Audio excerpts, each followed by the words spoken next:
Continuando con la lista de oradores, tiene la palabra el señor senador Andrade. Gracias, presidente. Yo creo que para cualquier legislador esta discusión es una de las discusiones más complejas y por lo complejo apasionante de las consideraciones a las que lleguemos en el tratamiento de la reforma jubilatoria. Va a depender la suerte de cientos de miles de uruguayos. No es otra cosa la que estamos resolviendo. La primera consideración, que es ineludible, es que estamos transitando un proyecto de reforma jubilatoria que no tiene punto de contacto con la promesa que se hizo por parte de la coalición que hoy nos gobierna en la campaña electoral. El presidente de la República actual no dejó lugar a dudas. Se expresó con contundencia que lo que no se podía hacer era cambiarle las reglas del juego al trabajador que estaba en actividad. Lo que no se podía hacer era exigirle más años de edad para poder acceder al derecho jubilatorio, que de haber una reforma jubilatoria, esta iba a abarcar a los nuevos trabajadores, a los que fueran a ingresar en el mercado laboral, y en todo caso trabajar en una serie de estímulos para demorar el retiro, pero en ningún caso cambiar la posibilidad de acceso a la jubilación. El proyecto de reforma jubilatoria de la calle cambiaba las condiciones jubilatorias a todos los trabajadores hasta los 57 años de edad. O sea, el grado de incumplimiento desde la promesa electoral a la propuesta de reforma jubilatoria fue flagrante. Y hasta ahora yo he encontrado que una sola vez se le ha consultado acerca de por qué este incumplimiento. En una sola entrevista. Y la respuesta que da el presidente de la República es de antología. Es de antología. Dice, hice esa promesa sin tener los números. O sea, alguien que fue 20 años legislador, 2 veces candidato a la presidencia, hace una promesa de un tema de una extraordinaria sensibilidad a la seguridad social, la posibilidad de acceder o no a una jubilación, y la hace sin tener en cuenta los números. Y no se le ha vuelto a preguntar. Y yo creo que este es el incumplimiento, no el único, de las promesas electorales. Pero es el incumplimiento que no puede atribuírsele a la pandemia.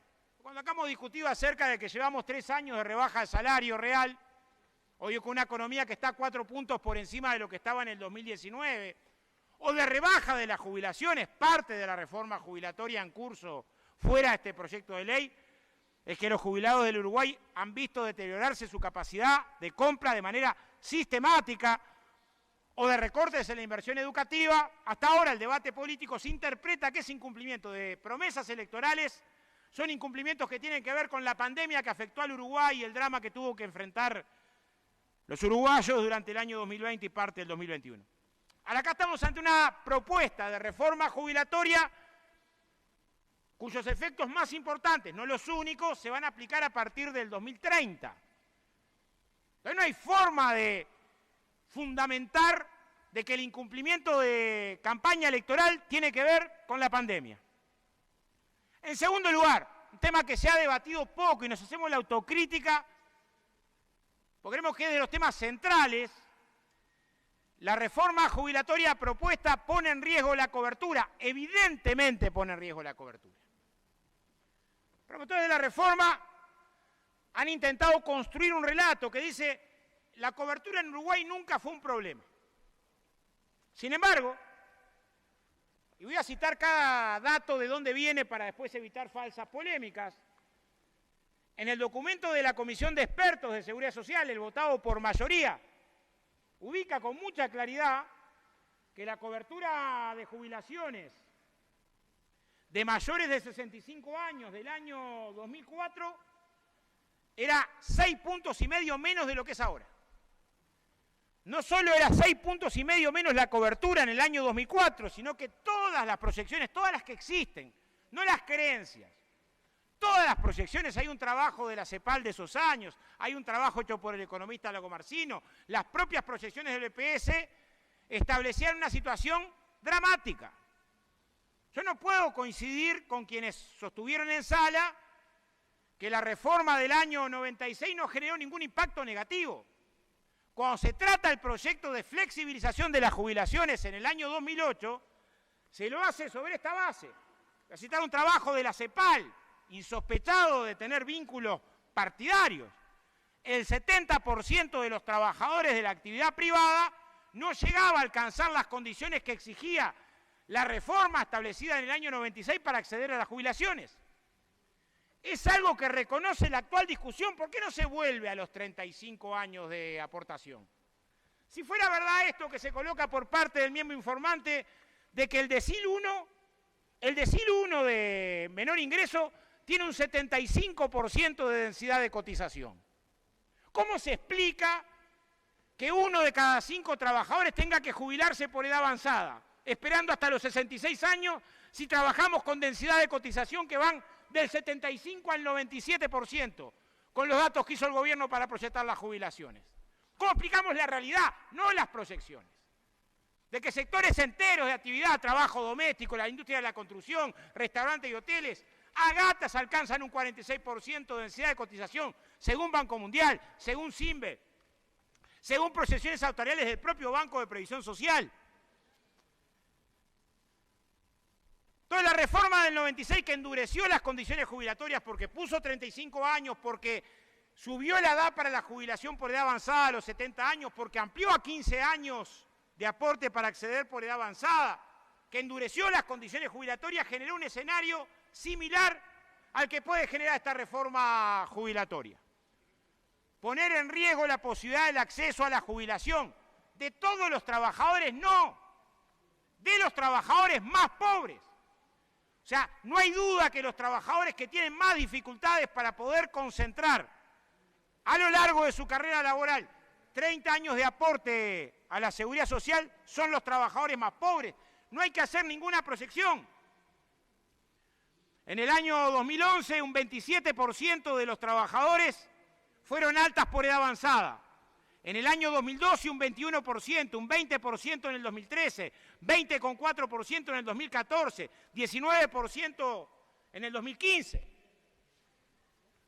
¿Con qué cantidad de años aportados? Se han jubilado 1 de cada 5 trabajadores en los últimos 15 años. ¿Con qué cantidad de años aportados? 25 años, 26. Esa es la realidad que tenemos de los 2 quintiles de ingresos más bajos. Y a esos trabajadores les decimos hoy que ya no se van a poder jubilar con 25 años de aporte y 65 de edad. Estamos retornando al proyecto del 96 que empuja a los trabajadores más pobres a jubilarse con cerca de 70. En el mejor de los casos, trabajando hasta esa edad. En el mejor de los casos. En el peor de los casos, sin trabajo. Esperar 24 meses o 36 meses sin trabajo a computar la edad que le permita acceder a una jubilación. Puede ser justa una reforma jubilatoria que tiene como fuente de financiación postergar el acceso a la jubilación de los trabajadores más pobres, de los que tienen mayor dificultad. Acá tengo el informe del Banco Mundial, no de Cuesta Duarte, del Banco Mundial, el de CIMBE, todos coinciden en que este es un resultado de la reforma. El último informe de CIMBE demuestra con contundencia, y no pudo ser rebatido, que la caída en la proyección de trabajadoras que se pudieran jubilar a los 65 años es de 14 puntos. Ese diario del lunes lo tenemos hoy. ¿Cómo se puede sostener que estamos favoreciendo a los trabajadores más pobres si justamente los trabajadores más pobres es a los que estamos hipotecando la posibilidad de que accedan a poder jubilarse? Para llegar al 99% de cobertura, que expresa el informe en mayoría del Poder Ejecutivo, hubo que tomar medidas. Bajar de 35 años a 30 los años de trabajo para poder acceder a la jubilación. Ampliar la condición de edad avanzada, volviéndola a los 65 años con 25 de aporte. Se estableció el cómputo de un hijo a la mujer, esta que había sido principalmente afectada por la reforma del 96, cuando se corrió la edad jubilatoria de 55 a 60, permitiéndole la posibilidad de que compute un año por cada hijo. Se ensanchó a un año el derecho del seguro de desempleo a los mayores de 50 años. Se estableció la posibilidad de que con 28 años de aporte y 58 años de edad pudieran acceder a la jubilación con 2 años de seguro de paro los trabajadores que estuvieran desempleados. Y esto fue lo que mejoró la cobertura. Por eso hoy tenemos el 99% de los trabajadores mayores de 65 años con acceso a la jubilación. En torno de 100.000 uruguayos pudieron jubilarse. ¿Eso es gratis? No, no es gratis. Ahora hubiera sido gratis tener 100.000 personas mayores de 65 años sin derecho a la jubilación. ¿Cuáles hubieran sido las alternativas? Hubiera sido de justicia social. Se ha dicho por parte de varios senadores del gobierno de que acá está la madre del problema. Y yo tengo que polemizar con esta idea que acá está la madre del problema. Porque fíjense, no solamente teníamos un problema de cobertura, también teníamos un problema gravísimo de suficiencia. En el año 99, voy a ir después al 2004, pero muchas veces cuando hablamos del 2004 se dice, bueno, fue después de la crisis, ¿qué quieren después de la crisis? En el año 99 la mitad de los jubilados del Uruguay tenía una jubilación menor a 3 bases de prestación y contribuciones, la mitad de los jubilados. En el año 2004 este número había trepado a 2/3, 2/3 de los jubilados, 2/3 de los jubilados de este país estaban por debajo de 3 bases de prestación y contribución. Este dato se redujo de manera sustantiva. En el caso de jubilados que estaban entre 3 y 6 bases de prestación, apenas había 85.000 jubilados en el 2004 y esa cifra creció a 255.000 jubilados en el año 2020. Hubiera sido mucho más económico para el BPS mantener las jubilaciones que existían en el año 99 o en el año 2005. Lo mismo en la cantidad de jubilaciones mayores a 6 bases de prestación y contribución, que se duplicaron en los 15 años donde el Frente Amplio fue gobierno. No solo se amplió la cobertura a un 99%, sino que además se mejoraron todas las jubilaciones, lo que es causa fundamental del descenso pronunciado de la pobreza en la tercera edad. Se pasó de 100.000 a 400.000 asignaciones familiares. ¿Fue gratis esto? No, no es gratis. No es gratis. Esto generó un colapso en la finanza del BPS. Miren, el BPS en el 2004 previsaba 4%, según el boletín de rendición de cuentas del INE, de asistencia financiera. Y esa asistencia financiera en el 2019 bajó un 2%. Esta es la historia toda en términos de qué pasó con la seguridad social y con la discusión acerca de la cobertura de seguridad social. La reforma actual pone en riesgo la cobertura, el diario del lunes lo tenemos y es un diario que nos ofrece una portada dura. 46% de las mujeres no computan 30 años a los 65 años de edad. Lo sabemos hoy. Hoy tenemos esa proyección y no hay ninguna, salvo la creencia, que las haya polemizado. En segundo lugar, el proyecto del presidente de la República y el proyecto que llegó al Parlamento y aún el que estamos tratando hoy, más allá de algún cambio, sube la edad al barrer. No es lo mismo llegar a los 65 años en una planta frigorífica que si estás en un trabajo que no tiene mayor exigencia física. Ya hoy la mayoría de los trabajadores, ejemplo, industria frigorífica, se tiene que un porcentaje altísimo, se tiene que jubilar por discapacidad. Tiene sentido si es una reforma que se aplique en el 2030. Y si es un año el tiempo que se requiere para estudiar la cuestión epidemiológica, de salud laboral, para ver qué sector o no sector, y si efectivamente se pretendiera construir acuerdos, no hacer antes esos estudios. No hubo 2 años de trabajo de la comisión para hacer una investigación potente a la hora de atender y dar certeza. Sin embargo, en las proyecciones macroeconómicas que se hacen, no se incorpora porcentaje de trabajadores que estarían en la condición de jubilarse a los 60. Es curioso. En el proyecto que ingresó al Parlamento tenían 4 limitantes. Algunas todavía quedan. Una definición de puesto de trabajo, no del sector de actividad, sino de puesto de trabajo. 20 años en un puesto de trabajo.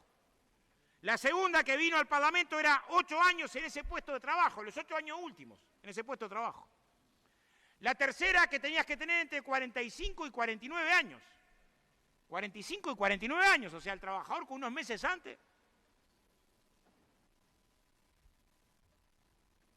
En la industria de la construcción hay 346 puestos de trabajo identificados, 346. 346 que están en 6 categorías.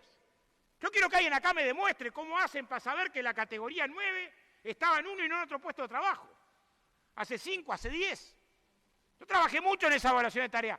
Capaz alguien sabe aplicar eso en la realidad. Yo lo dudo.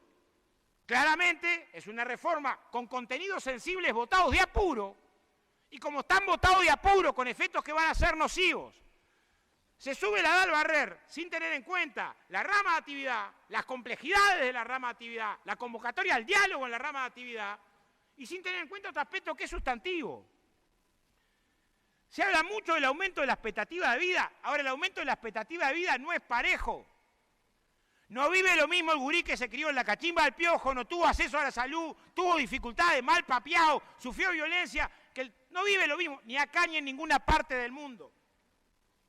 La comisión presentó informes, hay estudios de 363 ciudades de 9 países, con diferencia de expectativa de vida de hasta 18 años. Y como acabamos de demostrar con datos, a los trabajadores más pobres los estamos empujando a que se jubilen cerca de los 60, lo sabemos hoy. Son los 2 quintiles de más bajos ingresos los que presentan peor registro de historia laboral por escándalo, en particular las trabajadoras y en particular las trabajadoras más pobres. El proyecto de ley plantea ahorrar en los trabajadores que quedan en discapacidad para todo trabajo. No voy a contestarle yo al miembro informante, le va a contestar Saldain, cuando estuvo acá en la comisión. Lo dijo con mucha claridad y hasta crudeza. Dice, tienen 20 puntos porcentuales más con la jubilación por incapacidad. Palabras textuales de Saldain acá en la comisión. 20 puntos más. Esos 20 puntos porcentuales en dinero implican un 44% más para el trabajador que queda en discapacidad total. Palabra de Saldain. Allí hay un cambio. Cada tanto por ahí hay un comentario sobre el proyecto y después se establece la sospecha, lo establece acá, por más que después se niega en la última comparecencia, y lo establece también en el estudio que hace por mayoría la comisión de expertos. Si no, alguien me va a tener que explicar acá a qué se refería el informe de la comisión de expertos cuando habla de la discapacidad y habla de la promoción de la rebaja a la discapacidad para evitar prácticas no deseables. ¿Cuáles son las prácticas no deseables? Se sospecha que el trabajador que se jubila por discapacidad parece que elige él jubilarse por discapacidad. Sin ningún estudio, sin ningún informe, a puro prejuicio. ¿Cómo se otorgan las jubilaciones por discapacidad en el Uruguay? ¿Saben los senadores acá cómo se otorgan? Podés tener un accidente o tuviste una enfermedad grave, estás en tu prestador de salud. Después de determinado tiempo, en denuncia tenés que ir al BPS. Se te hace un peritaje, tenés que llevar 2 años de historia laboral, se te dan estudios, tratamiento de la patología, se te habilita para que vayas a una junta médica. La junta médica tiene 3 posibilidades. Una, que tengas más del 66% de discapacidad, tampoco tenés la jubilación, ahí te pasa una comisión técnica. Si tenés un 66 o un 50, te puede extender el subsidio transitorio.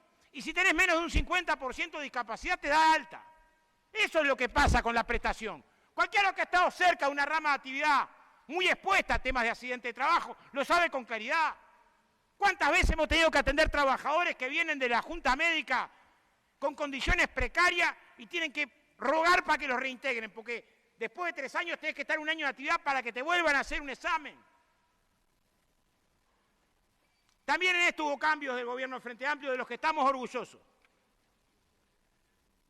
En la flexibilización de las jubilaciones flexibilizamos el acceso a las jubilaciones por discapacidad. Lo hicimos. Porque antes, si no tenías 6 meses corrido al momento que sufriste el accidente, no tenías jubilación por discapacidad y uno no elige cuándo accidentarse. ¿Es o no es? Y cambiamos los factores de ponderación para el caso del reintegro. ¿Cuánto de esto se discutió en la comisión? ¿Con qué profundidad debatimos un tema que abarca 1 de cada 5 jubilaciones que se dan en Uruguay? 18%, 17%. Estima la CEPAL que cerca de 20.000 personas se jubilaron gracias a esa flexibilización y me enorgullezco que hayamos flexibilizado. Tanto los baremos como la posibilidad del acceso a la prestación por discapacidad. Los informes de la propia comisión de expertos dan un dato que es contundente. Las personas en situación de discapacidad que se jubilan viven 6 años menos que el resto.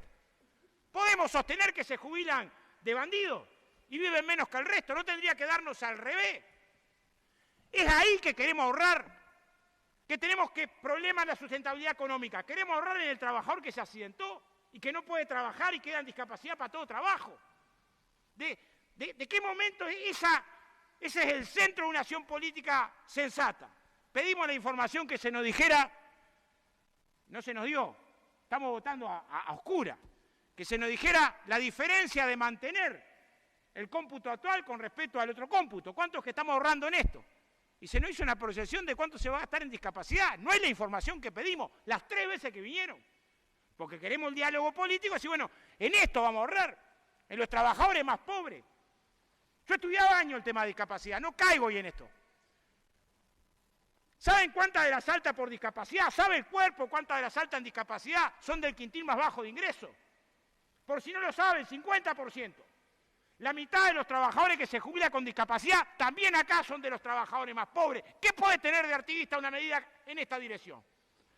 Tengo acá un estudio, no sé si me va a dar el tiempo, de cuáles son las principales afecciones. Osteomusculares, neoplastia, compañeros con cáncer. Ahí es que estamos recortando en materia de seguridad social. Podemos defender esto en un barrio, discutirlo con vecinos. Ahí elige el partido político al que le toca esto. Nos llegó a hacer la información sobre cuánto incide el recorte que se hace a las viudas del trabajador que muere.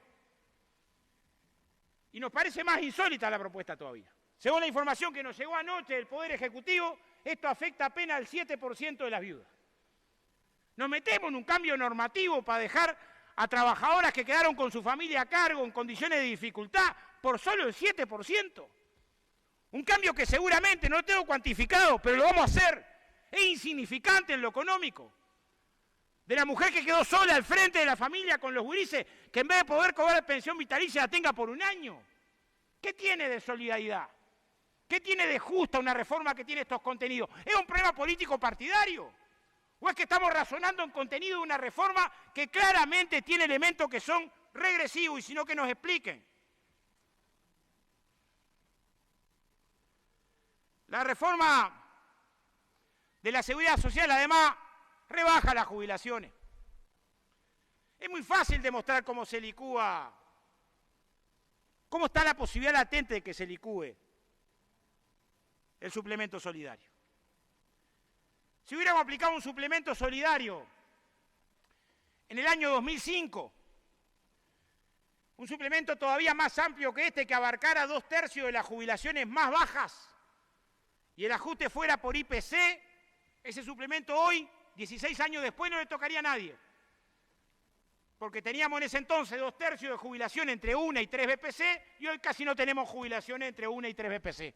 Muy fácil. Acá ustedes van a decir, justo elegiste el periodo donde más aumentaron las jubilaciones mínimas. Pero es para poner el ejemplo muy gráfico. Sé que no se va a encontrar en la historia del país un periodo donde se han aumentado de manera tan contundente las jubilaciones mínimas. Entonces te jubilás más tarde y te jubilás con menos. Te jubilás con menos, en algunos casos con pérdida de hasta el 38%. Esto ha generado una polémica. Somos intentados salvar esta polémica, en condiciones idénticas de comparar. No esta, ¿no? Repito, no esta comparación que trajo el Poder Ejecutivo de densidades de cotización del 75% al 97%. Este es un país de pleno empleo, sin desocupación, sin trabajo informal, sin nada. No es el Uruguay. Esta densidad de cotización no la refleja ningún estudio serio. Ningún estudio serio. Entonces, nosotros presentamos en su momento una iniciativa que se mantenga una forma de cálculo espejo para condiciones idénticas, al trabajador se le garantice lo que acá se dice que se garantiza, en términos de que no solamente se posterga la edad jubilatoria, sino que además te jubilás con menos plata. Hay dos elementos más que quiero referirme antes de... Bueno, el informe de Simbe es contundente. Se dice que... Sí, tengo 15 más que voy a pedir, que pienso pedir. Muy bien. Que pienso pedir, estoy buscando, pero ya voy a encontrar. La primera consideración es que además no estamos ante una reforma de la seguridad social. No estamos. Sería otro gallo que canta si estuviéramos ante una reforma de la seguridad social. Sería distinto. Yo creo que si a los trabajadores uruguayos, estoy convencido, les decía hay que hacer un esfuerzo más, pero es para atender un drama de seguridad social, el trabajador pone el hombro. Pone el hombro. Hay sobrado ejemplo. Vengo de un sector de actividad que aporta más a la seguridad social, para cobertura de seguridad social, que el resto. Pero de nuestro aporte cubrimos la odontología de los gurises. Y de nuestro aporte cubrimos becas para los gurises que estudian, que logran llegar a la universidad, y útiles escolares, y préstamos materiales. Y también tenemos un fondo para cubrir la cesantía del compañero que queda sin laburo. O sea, si vos tenés una contrapartida clara, si el proyecto de ley traía arriba de la mesa una discusión acerca de cuánto vamos a centrar la atención de las personas en situación de discapacidad, del trabajador que queda desempleado, cuánto vamos a multiplicar las políticas de la primera infancia, es otra la discusión que tenés, porque ampliás el perímetro. La única explicación que hemos tenido respecto a la ausencia de una discusión de estas características es que no había tiempo. ¿Cómo no va a haber tiempo si tenemos una reforma que el grueso se va a aplicar dentro de 20 años? Para un debate profundo sobre la seguridad social. Y el otro costado, que es durísimo desde el punto de vista de la posibilidad de acuerdo, es que cuando estamos pidiendo estos sacrificios, estas exigencias, hasta 20 puntos menos al trabajador en situación de discapacidad, a las trabajadoras más pobres, que se jubilen cerca de los 70 años, el resultado de la reforma. Cuando estamos pidiendo estos sacrificios, la reforma no exige nada, ni un mínimo aporte, ni siquiera un aporte testimonial a los más poderosos del Uruguay. Nada, ni un milímetro. Voy a citar fuente porque se habló mucho de la reforma del 2008. La Asesoría General de Seguridad Social, fuente, número 92, octubre del 2022, entrecomisado. Las pérdidas por exoneración del 2008 pasaron a ser 1/3 de lo que eran antes de la reforma tributaria. Repito, las pérdidas por exoneraciones del 2008 pasaron a ser 1/3 de lo que era antes de la reforma tributaria. En el caso de la industria manufacturera, 164 millones de dólares más se recaudó después de la reforma tributaria que antes de la reforma tributaria. En la aportación civil, abro comillas, idéntico, Asesoría General de Seguridad Social. La aportación civil representa la mayor tasa promedio, lo cual podría deberse a varios organismos públicos y habla del descenso profundo en materia de aportación a la seguridad social. ¿Todo lo que necesitamos? No. Ahora, el impuesto al patrimonio. 745 millones exoneramos al impuesto al patrimonio en el año 2021. No tiene nada para aportar. Cuando estamos discutiendo de seguridad social, de cobertura, no hay nada para aportar. El único tributo que exonera más de lo que aporta. Las exoneraciones de IRAE, 821 millones en el año 2021. No tienen nada para aportar a la seguridad social. No hay posibilidad de un diálogo que diga, bueno, una parte de estas exoneraciones, una cuarta parte, en proyección, en la medida que surge la reforma, como fuente de financiamiento, a los efectos de un diálogo. Nada, ni un milímetro. Entonces, en el mismo momento que se le está exigiendo, no a todos los trabajadores, en particular a los trabajadores más pobres, y más en particular a las trabajadoras más pobres, y más duro a los trabajadores en situación de discapacidad, se decide cerrar la puerta de una discusión más profunda acerca de cómo financiamos la seguridad social y qué seguridad social tenemos que tener. Es por eso que no hay acuerdo, no por otra cosa.